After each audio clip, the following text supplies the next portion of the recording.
एक सवाल ये भी उठ रहा है, और ये उठा कल परसों फिर उठा, कि इस बात की कौन गारंटी लेगा कि उनके सांसद हमारे गठबंधन में रहेंगे, बसपा के सांसद, अगर बसपा के सांसद जीत भी जाते हैं कल को, अगर भाजपा के साथ चले गए फिर। कई राज्यों में, राजस्थान में इनके दो दो बार एमएलए जीत के आए, कांग्रेस के साथ चले गए। अभी उनके 2 विधायक आए हैं राजस्थान में, और खबर आ रही है कि उसमें से एक जो है पहले भाजपाई थे, बसपा ने उनको टिकट दिया और वो दोबारा भाजपा में जा रहे हैं। बसपा ये भूल जाए कि अगर इंडिया गठबंधन में आएगी तो बसपा को 2019 की तरह 37 या 38 सीटें मिल जाएगी। बसपा को सम्मानजनक तरीके से भी अगर सीट बहुत मैक्सिमम मिलेगा तो 15 से 20 से ज्यादा वो नहीं देंगे गठबंधन में। सपा को उद्वेलित करने में कहते हैं कि बीजेपी के कुछ स्लीपर सेल उधर भी हैं, सपा के अंदर भी है। अगर देखिए, बीजेपी के स्लीपर सेलों की बड़ी खासियत है कि वो हर जगह है, वो बसपा में है, वो सपा में है, वो कांग्रेस में भी है।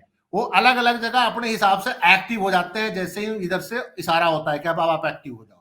तो अभी जो एकाएक बसपा का जो विरोध सपा से शुरू हुआ है, बहुत एग्रेसिव विरोध शुरू हुआ है, उसमें कहते हैं कि बीजेपी के जो स्लीपर सेल जो सपा के अंदर कुछ है, जो पहले भी टाइम टू टाइम में सपा का नुकसान करते रहे बीजेपी के इशारे पे, तो वो फिर एक्टिव है, जो बहन जी का विरोध कर रहे हैं गठबंधन में आने के लिए। इसमें दोनों को बीच का रास्ता देखना पड़ेगा। कांग्रेस को आम आदमी पार्टी के विधानसभा में जो मैंडेट मिला है उसका सम्मान करना होगा, और आम आदमी पार्टी को जो लोकसभा के जो परसेंटेज ऑफ वोट है 2019 के, चाहे वो दिल्ली के परसेंटेज ऑफ वोट है या पंजाब के जो परसेंटेज ऑफ वोट, और प्लस जो कांग्रेस को अच्छी सीटें मिली है, उसका सम्मान करना पड़ेगा। दोनों जब एक दूसरे के लोकसभा और विधानसभा चुनाव परिणामों का सम्मान करेंगे तो सम्मानजनक तरीके से इनकी सीट शेयरिंग भी हो जाएगी। लालू यादव अगर कुछ जल्दीबाजी दिखाते हुए 2-4 एमएलए के बहुमत से तेजस्वी यादव को अगर मुख्यमंत्री कुछ दिन के लिए बनवा भी लेंगे, तो इस बात के लिए वो तैयार रहे कि अगर नरेंद्र मोदी दोबारा सत्ता में आ गए तो बिहार में तेजस्वी यादव सीएम नहीं रहेंगे। इतना तो नरेंद्र मोदी के इंजीनियरिंग खतरनाक है। एक सवाल उठता है कि नीतीश गठबंधन से नाराज अगर चल रहे हैं तो क्यों चल रहे हैं? नीतीश अगर एनडीए में आ भी जाएंगे तो क्या नरेंद्र मोदी की जगह भारत के प्रधानमंत्री बन जाएंगे? एक महत्वपूर्ण सवाल है कि अगर वो छोड़ भी देते हैं तो एनडीए उनके लिए क्या खाता खोलेगा? एनडीए उनके लिए यही रखेगा ना कि आप मुख्यमंत्री बिहार का बने रहिए, भारत के प्रधानमंत्री का पद तो नीतीश कुमार को देंगे नहीं। मोदी मीडिया की आशंका थी कि नीतीश 22 के बाद धमाका करेंगे, 24 के बाद धमाका करेंगे, तो उस पर विराम लगता हुआ नजर आ रहा है। और उसके बाद गठबंधन की पूरी संभावना बिहार में सीट शेयरिंग को लेकर कहते हैं कि जल्दी फैसला होने की उम्मीद है।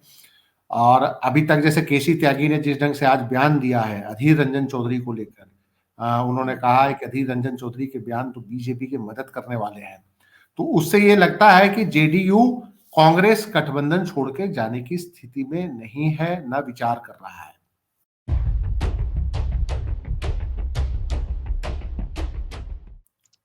इंडिया गठबंधन की पहली मीटिंग पटना में हुई थी। बिहार के मुख्यमंत्री नीतीश कुमार ने यह मीटिंग बुलाई थी। अब तक इंडिया गठबंधन के 4 मीटिंग्स हो चुके हैं। क्या सीट बंटवारों को लेकर कोई पेच है क्या? और पहले चलते हैं बिहार की राजनीति और सीट बंटवारा को ही समझने की कोशिश करते हैं कि आखिर मामला क्या है। क्या समय नजदीक आते जा रहा है चुनाव का, यथाशीघ्र अगर उसको नहीं रिजॉल्व किया तो क्या बीजेपी वॉकओवर ले जाएगी? दोस्तों, रतनलाल बोल रहा हूं और आप देख रहे हैं अम्बेडकर नामा। संजीव पांडे साहब हैं, सीनियर जर्नलिस्ट हैं और पॉलिटिकल एनालिस्ट। इस विषय पर पूरे स्रोत के साथ हमारे बीच हैं, इनसे समझने की कोशिश कर रहे हैं कि क्या चल रहा है इंडिया अलायंस में। स्वागत है संजीव जी। नमस्कार। नमस्कार सर, कैसे हैं? क्या क्या चल रहा है? देखिए, जो इंडिया गठबंधन की शुरुआत बिहार से हुई थी और नीतीश कुमार ने इस पर पहल करी थी, और अब इंडिया गठबंधन में सीट शेयरिंग को लेकर जो बातचीत हो रही है उसमें भी बिहार को लेकर इंडिया गठबंधन में गंभीर चिंतन मंथन हो रहा है। और एक जो सीट शेयरिंग को लेकर जो बार बार जो भारतीय जनता पार्टी की तरफ से जो प्रयास हो रहे हैं कि सीट शेयरिंग ना हो पाए, या जिस ढंग से गोदी मीडिया अपने हिसाब से खबरों को लगाता है कि ये होगा, नीतीश एनडीए में चले जाएंगे, ये चले जाएंगे, तो इन सारे आशंका शंका के बीच एक खबर ये जरूर आई है कि इंडिया गठबंधन के दो इंपॉर्टेंट पार्ट जो बिहार से रिलेटेड है, कांग्रेस और आरजेडी, उनकी मीटिंग कल हुई थी मुकुल वासनिक के घर पे। जी। जल्द ही 1 या 2 दिन के अंदर जो बैठक होगी, जेडीयू और कांग्रेस के लीडरों के बीच भी जल्द से जल्द बैठक हो जाएगी। और फिलहाल जो एक खबर यही आ रही है अब कि जो गोदी मीडिया की आशंका थी कि नीतीश 22 के बाद धमाका करेंगे, 24 के बाद धमाका करेंगे, तो उस पे विराम लगता हुआ नजर आ रहा है। और उसके बाद गठबंधन की पूरी संभावना बिहार में सीट शेयरिंग को लेकर कहते हैं कि जल्दी फैसला होने की उम्मीद है। और अभी तक जैसे केसी त्यागी ने जिस ढंग से आज बयान दिया है अधीर रंजन चौधरी को लेकर, उन्होंने कहा है कि अधीर रंजन चौधरी के बयान तो बीजेपी की मदद करने वाले हैं, तो उससे ये लगता है कि जेडीयू कांग्रेस गठबंधन छोड़ के जाने की स्थिति में नहीं है, न विचार कर रहा है। तो अगर बिहार में सीट शेयरिंग का मसला सॉल्व होता है तो उसका आधार क्या होगा? तो अभी तक जो छन की खबरें आई हैं उसमें तो यही खबरें आई हैं छन के कि 17 सीटों पे जनता दल यूनाइटेड और 17 सीटों पे आरजेडी, 4 सीट कांग्रेस और 2 सीट लेफ्ट ग्रुप को देने की बातचीत चल रही है। हालांकि कांग्रेस के लोगों का कहना है कि 7 से 8 सीट हमें चाहिए, 7 से 9 सीटों पर क्लेम किया। उनको उम्मीद है कि 2-1 सीटें आरजेडी और जनता दल यूनाइटेड उनके लिए छोड़ेगा। 6-7 सीटों पे कांग्रेस लड़ सकती है, एक आध सीट लेफ्ट भी अपना बढ़वा सकता है। जैसे माले ही खुद 3 सीट मांग रहा है, लेकिन अगर माले को 2 देंगे तो एक सीपीआई को भी एक आध सीट मिलने की जो संभावना बिहार में जताई जाती है, सीपीआई का पहले से आधार रहा है, तो ये 2-4 सीटों को उलटफेर हो सकता है मोटा मोटी। दरअसल 2019 में स्थिति कुछ और थी, जो पार्लियामेंट का चुनाव जब बिहार में हुआ था उस समय इंडिया गठबंधन में जो अभी जो वर्तमान जो जनता दल यूनाइटेड है वो 2019 में एनडीए के साथ था। और एनडीए के साथ जब चुनाव जदयू ने लड़ा था तो जदयू 17 सीटों पे चुनाव लड़ा था, भारतीय जनता पार्टी भी 17 सीटों पे चुनाव लड़ी थी और 6 सीट लोक जनशक्ति पार्टी रामविलास पासवान को दिया गया था। उसमें से जदयू 17 में से 16 सीटें जीत चुका था और बीजेपी 17 की 17 सीटें जीती थी और जनशक्ति पार्टी 6 की 6 सीट जीत गई थी। अपोजिशन के हिस्से सिर्फ 1 सीट आई थी, वो कांग्रेस ने जीती थी, मेरे हिसाब से शायद किशनगंज की सीट कांग्रेस ने जीती थी और आरजेडी के हिस्से में एक भी सीट नहीं आई थी। और तो ये चूंकि जदयू अभी इधर बहुत बड़ा एक हिस्सेदार बन गया है तो ऑटोमेटिक है कि कुछ सीटें आरजेडी जो पिछली बार काफी सीटें लड़ी थी उसमें से आरजेडी को कुछ सीटें जदयू को छोड़नी पड़ेगी और खास करके जदयू वो सीटें लेने की कोशिश करेगी जो उनके सिटिंग सांसद है। हो सकता है 2-3 सीटों का इधर उधर हो जाए, जदयू कुछ सीटों का बदलाव भी करे, 1-2 जीते हुए सीटों को छोड़ भी दे अपने सहयोगी गठबंधन के लिए, जदयू छोड़ भी सकता है। तो परिस्थिति अब उसमें है कि कांग्रेस जो पिछली बार ज्यादा सीटों पर लड़ी थी, हो सकता है कांग्रेस को भी 1-2 कम सीटों से संतोष करना पड़े, क्योंकि फिर कुछ लेफ्ट को भी एडजस्ट करने की बात आ रही है। तो ये परिस्थितियां अगर गठबंधन में जदयू रहा तो ये परिस्थितियां तो लगभग यही रहेगी सीट शेयरिंग पे। और चूंकि बिहार में अगर 2020 के विधानसभा चुनाव का अगर आप परिणाम देखें उसमें जदयू और भाजपा फिर इकट्ठे लड़ी थी, विधानसभा के हिसाब से भी देखें, मैंने अभी लोकसभा की बात, तो अगर विधानसभा के हिसाब से भी देखें तो जदयू बीजेपी के साथ थी, कांग्रेस आरजेडी लेफ्ट एक साथ में थे, लेकिन कांग्रेस को ज्यादा सीटें लेने के बावजूद कांग्रेस का स्ट्राइक रेट बहुत वीक था, अगर आपको याद हो तो 70 सीटें हाँ। लेकिन स्ट्राइक रेट 18, 20, 22 पे हमको लगता है विधानसभा सीटों पे ये रुक गए थे और बहुत सारी सीटें इन्होंने जाया करी थी कांग्रेस ने बिहार में। और अगर हमको लगता है कि वो सीटें अगर लेफ्ट ग्रुप को थोड़ा ज्यादा दे दिए होते, थोड़ा सा आरजेडी ही ज्यादा अगर सीटों पर लड़ गया होता तो बिहार में शायद विधानसभा चुनाव में कुछ अलग ही परिणाम आते। कांग्रेस बिहार की स्थिति को मेरे हिसाब से समझ रही है। कांग्रेस को लगता है कि बिहार में तो वास्तविकता यही है कि उसको 4, 5, 6 सीटों पे संपर्क करना पे लड़ना पड़ेगा, 6 सीटों पे लड़ना पड़ेगा। तो मुझे लगता है कि जहां तक कि गठबंधन सिरे चढ़ने की बिहार में तो अब मुझे उम्मीद लग रही है जिस ढंग से बातचीत हुई है। जी संजीव जी, जी मोदी मीडिया ये भी चला रहा है कि नीतीश कुमार नाराज है और एक खबर ये आ रही कि 9 सीट कांग्रेस मांग रही है और सीपीआईएम को जो है ना सिर्फ माले को 1 सीट और लेफ्ट को कोई सीट नहीं, ये भी चर्चा में है क्या? नहीं, देखिए कांग्रेस 9 सीट जरूर मांग रही है, और इसमें कोई शक नहीं है कि उसमें से कुछ सीटों पे कांग्रेस के बड़े नेता लड़ते हैं। जैसे सासाराम में मीरा कुमार लड़ती हैं, औरंगाबाद में पहले कांग्रेस के कैंडिडेट लड़ते रहे हैं, एक दो बार उनके सांसद भी रहे हैं गठबंधन से, श्यामा सिंह सांसद रही है वहां से। तो कांग्रेस इस तरह की सीटें मांग रही है, और मुझे लगता है कि लेफ्ट भी 3 मांग रही है, तो लेफ्ट को भी ये 2 दे ही देंगे। देखिए, गोदी मीडिया का एक अपना खेल है इस पूरे उसमें। अब एक सवाल उठता है कि नीतीश गठबंधन से नाराज अगर चल रहे हैं तो क्यों चल रहे हैं? नीतीश अगर एनडीए में आ भी जाएंगे तो क्या नरेंद्र मोदी की जगह भारत के प्रधानमंत्री बन जाएंगे? एक महत्वपूर्ण सवाल है कि अगर वो छोड़ भी देते हैं तो एनडीए उनके लिए क्या खाता खोलेगा? एनडीए उनके लिए यही रखेगा ना कि आप मुख्यमंत्री बिहार का बने रहिए। भारत के प्रधानमंत्री का पद तो नीतीश कुमार को देंगे नहीं। और नीतीश कुमार चूंकि कई बार गठबंधन वैचारिक रूप से बदलने के कारण ऐसे भी नीतीश कुमार की छवि का नुकसान पहुंचा है, कोई माने या ना माने। पहले आरजेडी के साथ, फिर भाजपा के साथ, फिर आरजेडी के साथ, फिर अगर भाजपा के साथ अगर जाते हैं तो मेरा मानना है कि इनसे नीतीश कुमार की इमेज खराब होगी। तो मुझे फिलहाल कोई ऐसी स्थिति लगी नहीं रही है कि नीतीश कुमार इंडिया गठबंधन छोड़ेंगे। और जिस ढंग से केसी त्यागी का प्रेस कॉन्फ्रेंस उस दिन भी मैंने देखा था, जिस दिन नीतीश कुमार राष्ट्रीय अध्यक्ष आरजेडी इसके जनता दल यूनाइटेड के चुने गए और ललन सिंह हटाए गए थे। ललन सिंह तो हटा दिए गए, मेरी जहां तक जानकारी है। तो मेरे हिसाब से उस दिन भी जो उनका जो प्रेस कॉन्फ्रेंस जो मैंने देखा, तो उस प्रेस कॉन्फ्रेंस में उनके बात व्यवहार से यही लग रहा था कि नीतीश कुमार अब इंडिया गठबंधन नहीं छोड़ेंगे, क्योंकि इंडिया गठबंधन छोड़ने के बाद उनकी इमेज में काफी उनके इमेज पे डेंट पड़ेगा। और मात्र सीट जीतना बहुत बड़ी बात नहीं होती है। अगर नीतीश, आरजेडी और कांग्रेस का गठबंधन बिहार में कायम रहता है तो ये मान के चलिए कि 30 से 35 सीट ये जीत रहे हैं और बीजेपी 5 से 7 सीटों पर सिमट जाएगी। यही परिस्थिति इधर भी रहेगी। तो आखिर नीतीश क्यों छोड़े? कल को नीतीश के लिए इंडिया गठबंधन करते हुए तो प्रधानमंत्री का रास्ता खुल सकता है, जैसे देवगौड़ा का खुल गया था, जैसे इंद्र कुमार गुजराल की किस्मत खुल गई थी। लेकिन अगर वो एनडीए में जाएंगे तो भारत के प्रधानमंत्री बनने के 1% भी चांस नहीं है। और मैं समझता हूं कि नीतीश कुमार इस बात को बखूबी समझते होंगे कि अगर वो एनडीए के साथ जाएंगे तो प्रधानमंत्री के उम्मीदवार एकदम नहीं होंगे। प्रधानमंत्री के उम्मीदवार वहां घोषित है, वो मोदी ही है। बीजेपी के अंदर मोदी का कोई चुनौती नहीं है। हाँ, अगर कोई कॉलिशन की भी स्थिति आई और कांग्रेस को भी कंप्रोमाइज करना पड़ा और कांग्रेस भी अगर सहमत होगी तो नीतीश कुमार के नाम पे कल को सहमत हो सकती है कांग्रेस। अभी तो ये प्री इलेक्शन अलायंस है। प्री इलेक्शन अलायंस के बाद अगर इंडिया गठबंधन 240-50 सीट पहुंचेगी तभी तो भारत का प्रधानमंत्री बनाने की स्थिति में आएगी।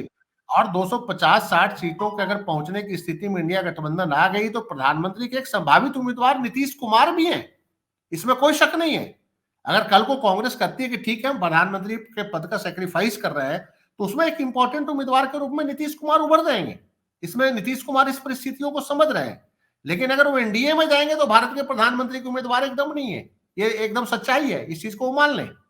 मानते क्या, वो खुद भी जानते हैं कि इधर तो चांस फिर भी है कि अप्रैल मई के बाद हो सकता है कि कहावत है हमारे यहाँ, बिल्ली के भाग से चीका टूट गया, तो चीका टूट सकता है और मुख्यमंत्री के पद तेजस्वी यादव को भी मिल सकता है अगर नीतीश कुमार अगर बिहार की गद्दी छोड़ दिए तो। थोड़ा सा लालू यादव भी देखो, जो पीछे जो डिस्प्यूट हुआ उसके बारे में जब मैंने बिहार के जर्नलिस्टों से बात करी तो कहने लगे कि वो ललन सिंह जी जो थे वो थोड़ा सा लालू यादव से मिले हुए थे और वो सरकार को 10-12 एमएलए लेके तोड़ के उधर जाना चाह रहे थे। तो हमने पूछा कि लालू यादव की इतनी जल्दी क्या है भाई? अरे अगर कल को चुनाव हो गया, अगर नीतीश कुमार की किसी स्थिति में प्रदेश की राजनीति छोड़नी पड़ सकती है तो ऑटोमेटिक है कि तेजस्वी यादव सीएम बन सकते हैं। लालू यादव के ये बेचैनी उनका एक बहुत बड़ा मतलब आप समझ लीजिए कि नो बॉल भी हो सकता है। क्यों अभी इमीडिएट चाहते हैं अपने बेटे की ताजपोशी? अरे बेटे की ताजपोशी जो है, अगर दिल्ली में जब तक आपकी एक मजबूत इंफ्रास्ट्रक्चर नहीं होगा आज की डेट में, जिस ढंग से एनडीए की सरकार का जिस ढंग से कामकाज है, तो आप बहुत थीन 2-4 एमएलए लेके सरकार नहीं चला सकते। ये तो फिर एब्सोल्यूट सरकार आप तभी चला सकते हैं जब आपका बहुमत से 30-32 एमएलए ज्यादा हो। नहीं तो आपने उद्धव ठाकरे का हाल तो देख लिया क्या हुआ। आपने पिछली बार मध्य प्रदेश में भी हाल देख लिया था, कमलनाथ की जो सरकार गिरी थी। आपने कर्नाटक में भी हाल देख लिया था, कैसे कांग्रेस की और उसकी देवगौड़ा की जो बेटे साहब थे, तो कुमारा स्वामी साहब की सरकार कैसे लगी। तो लालू यादव अगर कुछ जल्दीबाजी दिखाते हुए 2-4 एमएलए के बहुमत से तेजस्वी यादव को अगर मुख्यमंत्री कुछ दिन के लिए बनवा भी लेंगे, तो इस बात के लिए वो तैयार रहे कि अगर नरेंद्र मोदी दोबारा सत्ता में आ गए तो बिहार में तेजस्वी यादव सीएम नहीं रहेंगे। इतना तो नरेंद्र मोदी के इंजीनियरिंग खतरनाक है। तो मेरा यह मानना है कि इस समय तो किसी भी तरह की जल्दीबाजी व्यक्तिगत स्वार्थ के लिए इंडिया गठबंधन के हर नेता के लिए खतरनाक है। चाहे वो लालू यादव हो, चाहे वो राहुल गांधी हो, चाहे कांग्रेस के लोग हो, चाहे वो जदयू के लोग हो, सबको इस समय धैर्य से गठबंधन के सीट शेयरिंग फार्मूला पे पहले आना चाहिए, एकजुट होकर लड़ना चाहिए। अगर दिल्ली में ये मई में आने की स्थिति में होते हैं या किसी भी तरह से अगर ये हंग पार्लियामेंट भी क्रिएट करने की स्थिति में आ जाते हैं, बीजेपी के साथियों की सरकार बनाने को मजबूर कर देते हैं। अभी एब्सोल्यूट है बीजेपी, लेकिन बीजेपी को अगर ये 220 215 पे भी रोक लेते हैं, जिसकी संभावना पूरी है, अगर इंडिया गठबंधन ढंग से लड़ ले तो 210 पे तो 215 पे बीजेपी को रोका जा सकता है। अगर वो रोक लेते हैं, बीजेपी अगर गठबंधन की सरकार में अगर रहेगी तो बीजेपी इतना तानाशाही से और इतना डिक्टेटरशिप से राज्य सरकारों को नहीं छेड़ पाएगी, ये भी एक सच्चाई होगी। तो इन परिस्थिति में तो पहले वो लाए बीजेपी को, वो परिस्थिति में आएगी और पहले से ही लड़ झगड़ रहे हैं, चाहे आम आदमी पार्टी वाले हो, चाहे वो जदयू वाले हो, चाहे आरजेडी को कुछ जल्दी है, चाहे टीएमसी को भी कुछ जल्दी है, चाहे अधीर रंजन चौधरी साहब को बहुत जल्दी है, वो तो बंगाल में कहते राष्ट्रपति शासन लागू कर दो। तो ये परिस्थितियों से अभी बचना चाहिए इंडिया गठबंधन के लोगों को, और जनता को एक मैसेज देना चाहिए कि हम लोग 1 या 2 या 4 सीटों के लिए नहीं लड़ रहे हैं, हम लोग देश हित के लिए लड़ रहे हैं। इसमें चाहे 2-4 सीट का सैक्रिफाइस भी करना पड़ जाए किसी भी पार्टी को। आज आम आदमी पार्टी वालों की बातचीत चल रही है कांग्रेस दिल्ली और पंजाब को लेकर, जी जी क्या गठबंधन का स्वरूप होगा। तो उस गठबंधन के स्वरूप में इसमें कोई शक नहीं है कि पार्लियामेंट के एंगल से अगर रिजल्ट देखा जाए, 2019 का रिजल्ट देखा जाए, तो कांग्रेस आम आदमी पार्टी से ऊपर है। दिल्ली के 7 सीटों पे कांग्रेस दूसरे नंबर पे थी, आम आदमी पार्टी तीसरे नंबर पे थी। और पंजाब में तो कांग्रेस 8 सीटें जीती थी, आम आदमी पार्टी के सिर्फ एक ही सांसद थे, भगवंत मान जीते थे, और अकाली दल भाजपा का गठबंधन था, वो 4 सीटों पे विजयी हुई थी। लेकिन उसके बाद जो विधानसभा चुनाव हुए उसमें कांग्रेस बहुत बुरी तरह से हारी। दिल्ली में अरविंद केजरीवाल ने कांग्रेस को तीसरे नंबर पर ढकेल दिया, अरविंद केजरीवाल और भाजपा के बीच फाइट हो गया विधानसभा में, और पंजाब में भी कांग्रेस को आम आदमी पार्टी के बीच हार का सामना करना पड़ा। अब विधानसभा का रिजल्ट कुछ और है, लोकसभा का कुछ और रिजल्ट है। अब ऐसी परिस्थिति में दोनों पार्टियां अगर अड़ियल रवैया अपनाएगी तो कोई समझौता नहीं होगा। इसमें दोनों को बीच का रास्ता देखना पड़ेगा। कांग्रेस को आम आदमी पार्टी के विधानसभा में जो मैंडेट मिला है उसका सम्मान करना होगा, और आम आदमी पार्टी को जो लोकसभा के जो परसेंटेज ऑफ वोट है 2019 के, चाहे वो दिल्ली के परसेंटेज ऑफ वोट है या पंजाब के जो परसेंटेज ऑफ वोट, और प्लस जो कांग्रेस को अच्छी सीटें मिली है, उसका सम्मान करना पड़ेगा। दोनों जब एक दूसरे के लोकसभा और विधानसभा चुनाव परिणामों का सम्मान करेंगे तो सम्मानजनक तरीके से इनकी सीट शेयरिंग भी हो जाएगी।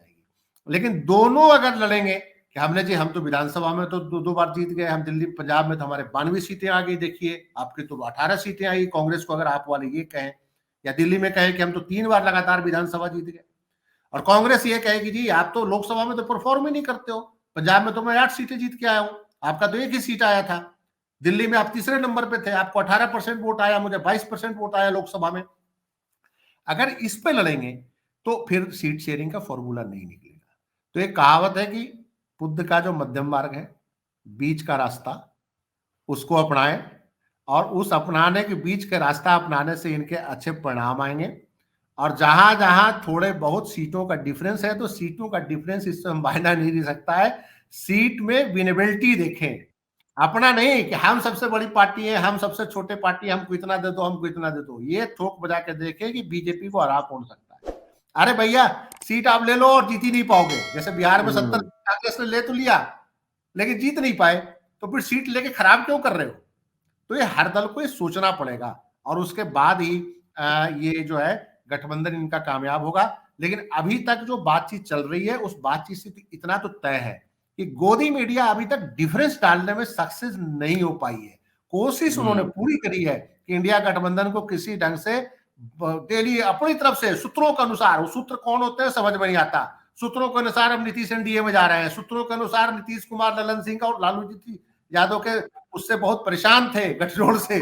ये जो खबरें जो इतनी सूत्रों से आ रही थी, तो आम लोगों को लग रहा था कि ये भाई इंडिया वालों के बस का कुछ नहीं है, लेकिन प्रैक्टिकली अभी तक कुछ हुआ नहीं है। तो अगर ये समझ आता है तो सबसे ज्यादा झटका तो गोदी मीडिया को लगेगा, जो सुपारी ले लेके वो गठबंधन को तोड़ रहे हैं और सुपारी ले लेके गठबंधन एनडीए को मजबूत कर रहे हैं।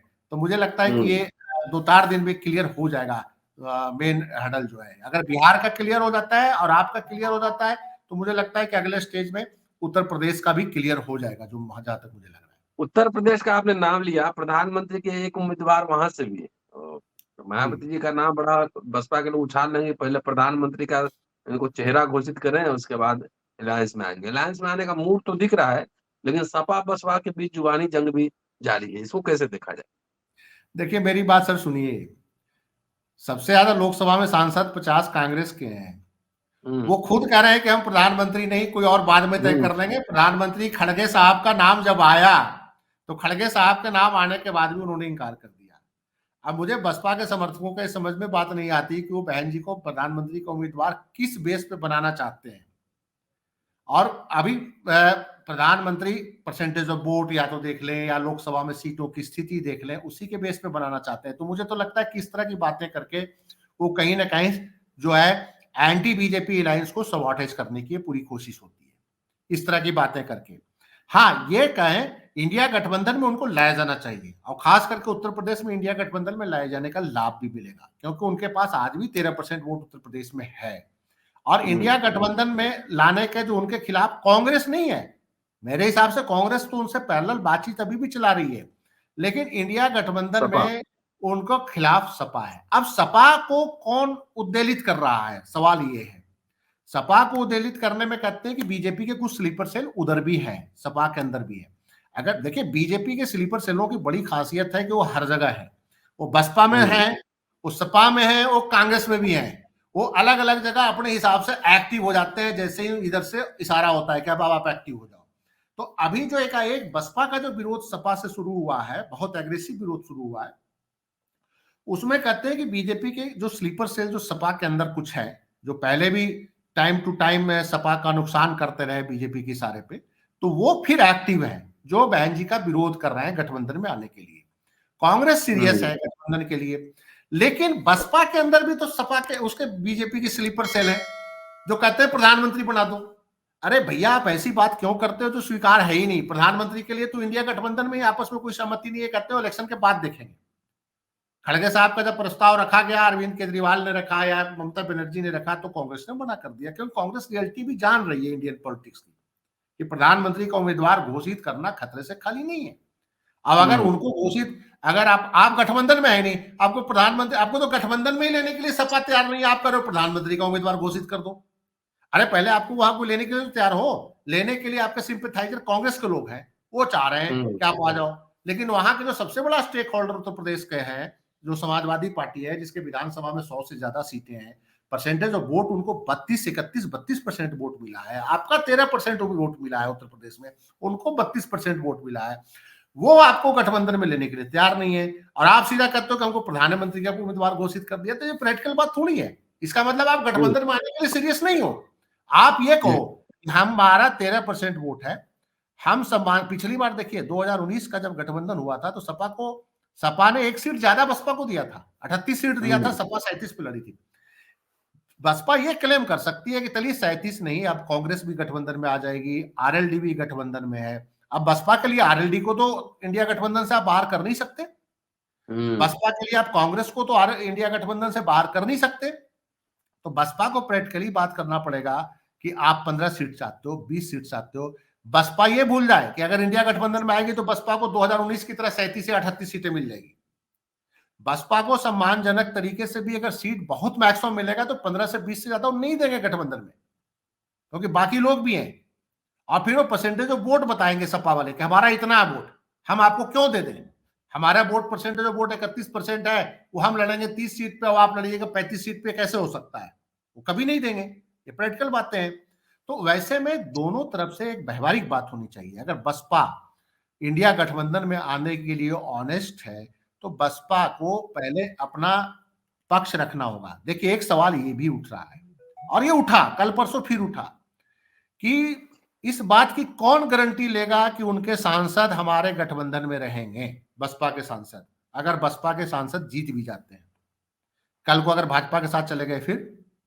कई राज्यों में, राजस्थान में इनके दो दो बार एमएलए जीत के आए, कांग्रेस के साथ चले गए। अभी उनके 2 विधायक आए हैं राजस्थान में, और खबर आ रही है कि उसमें से एक जो है पहले भाजपाई थे, बसपा ने उनको टिकट दिया और वो दोबारा भाजपा में जा रहे हैं। एक खबर कल परसों से चल रही है, भरतपुर के इलाके से कोई एक बसपा के विधायक जीते हैं। वो पहले बीजेपी में थे, फिर बसपा ने उनको टिकट दिया, वो बीजेपी उन्होंने छोड़ दिया, वो जीत गए हैं और फिर भाजपा में जाने की तैयारी कर रहे हैं। तो बसपा के सामने तो एक और समस्या है कि अपने सांसदों को कैसे बचाएंगे कल को, ये सवाल सपा ने उठा रखा है। और ये सवाल जो है, ये लगभग वही सवाल है जैसे कांग्रेसियों ने सपा को लेकर मध्य प्रदेश में उठा दिया था कि अगर 2 4 5 एमएलए जीत भी गए और ये कहीं भाजपा के पक्ष में भाग गए तो फिर हम क्या करेंगे? अब समस्या तो ये है ना कि जो छोटे छोटे जो ग्रुप्स होते हैं उनको भागना भी आसान होता है। तो ये एक बसपा के लिए प्रैक्टिकल बात है कि प्रधानमंत्री पद का एक तो नाम ना वो चर्चा में लाए। ऐसे मैं ये देख रहा हूं कि बसपा के जो वोट बैंक की अहमियत बहुत सारे लोग समझ रहे हैं। बहुत सारे चैनलों पे डिबेट भी मैं देख रहा हूं कि किसी ढंग से बहन जी को वहां पे जगह मिले बसपा के अंदर, इंडिया गठबंधन में। हालांकि अभी तक तो कांग्रेस को छोड़कर कोई भी दल बहन जी को वहां स्वीकार करने के लिए तैयार नहीं है, ये भी एक सच्चाई है। कांग्रेस वाले सीरियसली अभी बहन जी को साथ में लेके चलने को तैयार है। तो उसमें बहन जी को बहुत ही एक व्यवहारिक बात करनी होगी और टाइम बहुत कम है। अगर उनका इमेज यही बन गया कि सबॉटेज ही करेंगे अगर गठबंधन को और विपक्षी गठबंधन को और बीजेपी की मदद ही करेंगे, तो मुझे लगता है कि उनके राजनीतिक करियर के लिए बड़ा खतरनाक वर्ष साबित होगा ये वाला जो वर्ष है। ऐसे में उनको बहुत समझ उसके कदम उठाना चाहिए।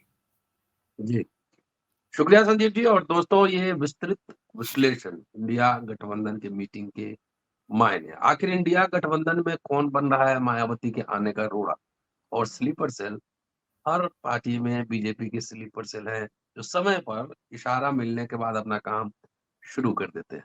देखते रहिए अम्बेडकर नामा। शुक्रिया, शुक्रिया संजीव जी। नमस्कार सर।